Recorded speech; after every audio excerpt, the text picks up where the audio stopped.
अस्सलाम वालेकुम वरहमतुल्लाहि वबरकातुहू। Welcome to my YouTube channel. आज की इस वीडियो में मैं आप लोगों के साथ शेयर करने वाली हूँ अस्तगफर के बारे में। अस्तगफर यानी कि अस्तगफिरुल्लाह। जब हमसे कोई गुनाह होता है तो हम अस्तगफर करते हैं, हम कहते हैं अस्तगफिरुल्लाह। जब हम किसी गलत चीज़ को देख लेते हैं या हमारी ज़ुबान से कुछ गलत अल्फाज निकल जाते हैं तब हम अस्तगफर कहते हैं, अस्तगफिरुल्लाह अस्तगफिरुल्लाह अस्तगफिरुल्लाह। इस तरह हम हमारे गुनाहों की माफ़ी मांग लेते हैं। जब भी हम कभी ज़ुबान से कुछ गलत बोल देते या नज़र से जो नहीं देखना है, जो हराम है वो देख लेते हैं, या कुछ ऐसा कोई काम कर देते हैं जो शायद नहीं करना चाहिए था वो कर दिए, तो तब हम हमारी तौबा कर लेते हैं। जब अस्तगफिरुल्लाह अस्तगफिरुल्लाह अस्तगफिरुल्लाह ऐसा कह के हम हमारे गुनाहों का कफ़ारा कर लेते हैं। हम इंसान हैं और मुसलमान हैं, और हम ये जानते हैं कि हम इंसान हैं तो ऑब्वियसली हम दिन में कई गलतियां कर देते हैं। कभी अनजाने में कर देते हैं, कभी जानबूझकर कर देते हैं, कभी हम जानबूझकर किसी का दिल दुखा देते हैं, या कभी अनजाने में हम किसी का दिल दुखा देते हैं, या कोई ऐसा काम कर देते हैं जो शायद हमें नहीं करना चाहिए था, या कोई ऐसे अल्फाज बोल देते हैं जो शायद हमें नहीं बोलना चाहिए था। लेकिन क्या होता है, ऐसे ही एक गुनाह दो गुनाह हम गुनाह करते जाते और भूल जाते, और कुछ गुनाह याद कर लेते। जो गुनाह याद रहते हम उसकी तौबा कर लेते, और जो गुनाह हम करके भूल जाते हैं वो ऐसे ही एक के बाद एक वो गुनाह जमा होते जाते। इस तरह एक गुनाह से हम कब लाखों गुनाह कर देते ये हमको मालूम ही नहीं होता। इस तरह जिन गुनाहों को हम भूल जाते हैं उन गुनाहों को हम अल्लाह से माफ़ी मांग लेना चाहिए, उन गुनाहों के अल्लाह से तौबा कर लेनी चाहिए, क्योंकि हमें बख्शने वाला, हमारे अच्छे बुरे में साथ देने वाले सिर्फ़ हमारे अल्लाह है। इसलिए हमें हर गुनाह की माफ़ी हमारे अल्लाह से मांग लेनी चाहिए। जब हम नमाज़ पढ़ते हैं तो हमें कहना चाहिए कि अल्लाह ताला जो गुनाह मैंने किए, जो याद है, जो करके भूल गया, मैं हर गुनाह की तौबा करता हूँ, मेरे गुनाह बख्श दे। और हमें साफ़ नीयत से ये कहना चाहिए कि इंशाअल्लाह मैं दोबारा वो गुनाह नहीं करूँगा, नहीं करूँगी, क्योंकि अल्लाह को सच्ची तौबा बहुत पसंद है। जब कोई इंसान कहता है अल्लाह मेरे से ये बड़ा गुनाह हो गया, ये छोटा गुनाह हो गया, इंशाअल्लाह मैं आगे से ध्यान रखूँगा कि मैं ये गुनाह ना करूँ, तो अल्लाह को ये तौबा बहुत पसंद आती है। जब इंसान अपने पाक साफ़ दिल से ये कहता है कि मैं ये गुनाह दोबारा नहीं करूँगा, तो अल्लाह हमारे गुनाहों को बख्श देते हैं, क्योंकि अल्लाह हमसे 70 मावन से ज़्यादा मोहब्बत करते हैं। जब हम हमारी माँ को जाके कहते हैं कि अम्मी मेरे से गलती हो गई, मैं इसकी तौबा करता हूँ, इंशाअल्लाह मैं आपको दोबारा दर्द नहीं दूँगा, तो हमारी माँ हमें माफ़ करके गले लगा लेती है। वही हमारे अल्लाह ताला हमसे 70 मावन से ज़्यादा मोहब्बत करते हैं। क्या वो हमारी गुनाहों को, तौबा को ऐसे ही जाने देते हैं? क्या वो हमारे गुनाहों को नहीं माफ़ करते? कभी आपके जहन में यहाँ ये बात आती होगी कि मेरे अल्लाह शायद मेरे इतने सारे गुनाह हो गए तो कभी माफ़ नहीं करेंगे। तो ऐसा नहीं है, अल्लाह ताला 70 मावन से ज़्यादा मोहब्बत करते हैं। इसलिए जब भी हमसे गुनाह हो गए तो हमें सबसे पहले हमारे अल्लाह से माफ़ी मांग लेनी चाहिए, हमारे गुनाहों की तौबा कर लेनी चाहिए। आज का दौर ऐसा है कि हम गुनाहों में मुब्तला हो गए हैं।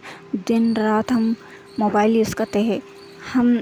चलो आजकल हम फैमिली में ज़्यादा ग्रुप डिस्कशन से बंद कर दिया। अब जो भी है हर कोई अपने रूम में रह जा रहा, मोबाइल ले ले रहा, वाईफाई कनेक्ट कर ले रहा, नेट कनेक्ट कर ले रहा, आराम से फ़ोन यूज़ कर लेते बैठ जा रहा। तो फ़ोन में भी हम कई गुनाह कर देते।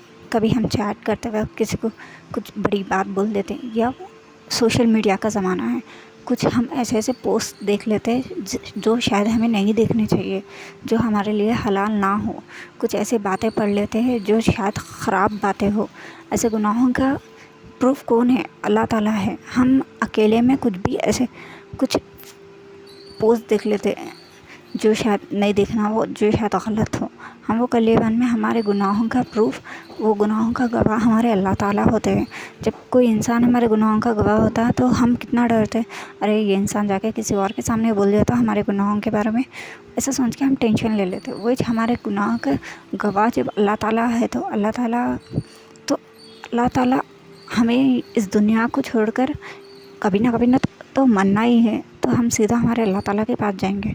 तो जब सोचिए हमारे गुनाहों के गवाह अल्लाह ताला है, तो जब हम अल्लाह ताला क्या फेस दिखाएंगे, क्या मुँह दिखाएंगे? क्या हमारे पास इतनी हिम्मत है कि हम अल्लाह के सामने ये बोल सके हाँ मैंने वो गुनाह किया था? नहीं ना। ہم جو بھی ہمارے اللہ تعالیٰ کی وجہ سے آج ہمیں روٹی مل رہی، کھانا مل رہا، ہم صحت مند ہے، پیسہ ہے، دولت ہے، عزت ہے، شہرت ہے، یہ سب کچھ ہمارے اللہ کی وجہ سے. اس لیے لہٰذا ہر وقت اپنے اللہ کا شکر ادا کرتے رہنا چاہیے اور ہر وقت ہمیں ہمارے گناہوں کی معافی مانگتے رہنے چاہیے. استغفر. بہت سے لوگ پوچھیں گے استغفر کیسا کرنا چاہیے، کیا مشکل ہوتا ہے یا کیا بہت ٹائم ٹیکنگ پروسیس ہے؟ پتہ نہیں، یہ بہت سا سمپل سا کام ہے. استغفر یعنی ہمیں استغفر اللہ کہنا ہے جب ہم فری ہوتے ہیں. کہ ایگزامپل ہم ہینڈ واش کرنے گئے تو جب ہم راستے میں چلتے چلتے ہم یہ کہہ سکتے استغفر اللہ، استغفر اللہ، استغفر اللہ. اس طرح ہمارے 3 4 5 10 20 ایسا استغفر اللہ ہو جاتا. استغفر پڑھنے کا کوئی ٹائم نہیں رہتا، نہ اسے پڑھنے کی کوئی لمٹ ہوتی ہے.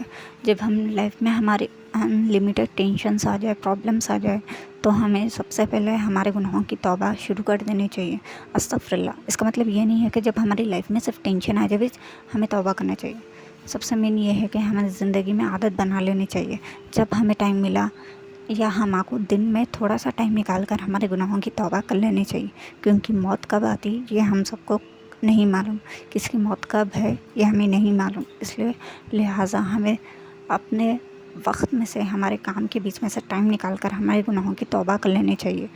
فار ایگزامپل آج ہم نے کسی کا دل دکھا دیا، بے عزتی کر دی، کسی آنکھ سے آنسو گرا دیا اور آج ہی ہمارا انتقال ہو جائے تو کیا ہم گناہوں کی معافی اس کا کیا؟ اس لیے ہمیں کسی کا دل دکھاتے ہی ہمیں سب سے پہلے اسے معافی مانگ لینی چاہیے. کیونکہ دل دکھانے کی سزا بہت بڑی ہے. جو انسان جنت میں ہوگا اگر اس کے نام پر یہ لکھا ہوگا کہ اس نے کسی کا دل دکھایا ہے فلاں شخص کا، تو اسے جنت سے نکال کر دوزخ میں ڈال دیا جائے گا.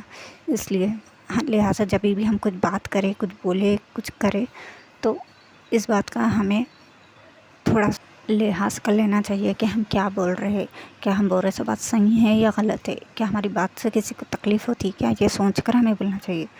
اور استغفر میری گزارش ہے کہ دن میں کم سے کم شروع کریے 10 100 1000 ایسا کر کے استغفر شروع کریے. استغفر کرنے والوں کے استغفر کرنے والوں کی لائف میں بہت سے معجزے دیکھنے کو ملتے ہیں. کیونکہ جب ہماری گناہوں کی لسٹ بڑھ جاتی ہے نا، ہمارے دعائیں قبولیت کا جو ٹائم رہتا ہے وہ بڑھتے رہتا ہے. اس لیے جب ہم ہمارے گناہوں کی توبہ کرتے رہتے ہیں تو ہمارے دعاؤں کی قبولیت کا چانس بڑھتے رہتا ہے. اس لیے ہمیں استغفر کرتے رہنا چاہیے. سمپل سی سب سے ایزی استغفر ہے استغفر اللہ، استغفر اللہ، استغفر اللہ. اس طرح کہتے کہتے کہتے ہمیں عادت سی بن جاتی، اٹھتے بیٹھتے چلتے پھرتے ہم توبہ کرنے کی عادت پڑ جاتی. اس سے ہمارے گناہ معاف ہوتے رہتے اور ہمارے دعا قبولیت کا چانسز ہائی ہو جاتے ہیں. اس لیے ہر کوئی جو یہ ویڈیو دیکھ رہے ہیں، میری آپ سے گزارش ہے کہ استغفر کرتے رہیے. اگر ویڈیو پسند آئے تو لائک شیئر سبسکرائب ضرور کریے. جزاک اللہ خیر. فی امان اللہ.